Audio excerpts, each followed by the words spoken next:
I'm Jake. I'm Tom. And we are Velocities in Music, VIMTV.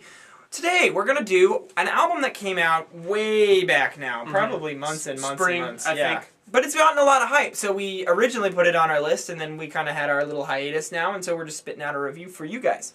Ice Age New Brigade. This is a punk band. Tom, who is this band? They're from Denmark, I believe. Denmark. Danish punk band, and this is their debut album. So, I mean, you know, it's like 20-some minutes long, which, if you've ever watched this show before, you know, we kind of feel that, you know, a full-length LP should probably be over 30 minutes, but you know what? We're just here to talk about the music. That's an issue in its own. I will say this. For a 20-some-odd minute album, they did a damn good job of making it an album. They did, and that makes up for it a little bit. Yeah, that's true, because it does feel like when you get to the end of it, like it was a statement. They said something with it. Now, whether it's really easy to figure out what that statement is, I don't know. You know, that's up to the listener, really. For me, I'm still a little mixed on it. But to describe this sound, it's very, very visceral, very energetic, noisy. I mean, you've got a lot of big, like, delay on the vocals. Sometimes they're kind of muddled. Sometimes it just sounds like an angry Bauhaus on crack. Clanging guitars everywhere, heavy bass. The vocals are all over the place. Frantic drumming. I mean, just this high energy, just free-for-all. And I think that that's going to attract a lot of people to this sound, to this band's sound, and to this album in particular.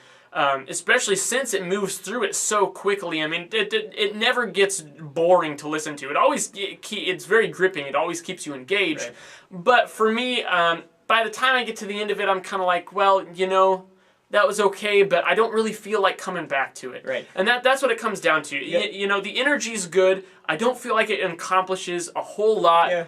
And it's a neat idea. It's original. Has a great mood. I like that pumped up energy. Yeah. And that gets it's a fun, you know, visceral. You mentioned mood.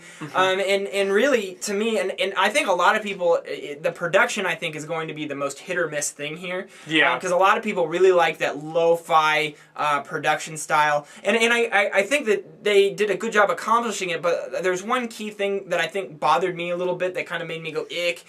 Sometimes when I was listening to, especially the more intricate songs with more guitar work.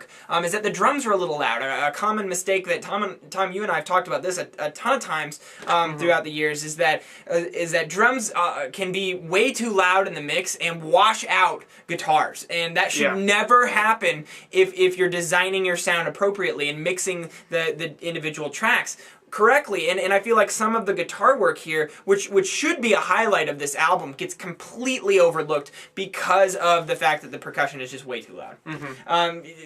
You're the mixer, right? You know this stuff. I would agree with that. I would agree with that. And so I kind of feel like that detracts from the album. The length, obviously an issue, but other than that, I mean, this album just kind of is what it is. If you're looking for a refreshing, very themed, tailored, 25-ish, 28-minute experience. I'm not quite sure exactly Might how even long be it less is. than that. Yeah, it's pretty short.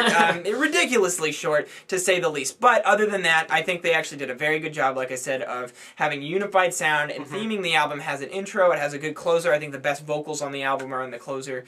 But overall, I don't think it's much more than that. I'm giving this a 66. I feel like that's actually a good score considering how little content there actually is in this album. So I want to recommend this album, just a caveat that, you know, there's only so much here for us to listen to, and in comparison to everything else, that's where we're at. Well, and especially considering that there are so many people out there who have already really dug into this and loved it before we even got a chance to come to the screen with it. So, with our opinions, that is. So, I mean, you know, take our opinions for what they are. If you think this is something you'd like, definitely go check it out, because you very well might. There's a lot of people that have. And you got to keep in mind, we have a very specific type of album that we feel like we outline to you guys in every review of what we're looking for. It has some of those elements, which is why it's still got a very favorable score. Otherwise, we would have thrown it out the window. But 66 is, you know, obvious limitations. It doesn't fit the model of the good album that we're looking for. So it's a work in progress, I think. Are you agreeing with that? I'm meeting at 66. Sweet. Yes. What do you guys think? This one's been around for a while. Really interested to see what you liked or did not like about this. If you think this is hyped or underhyped, over over or underhyped?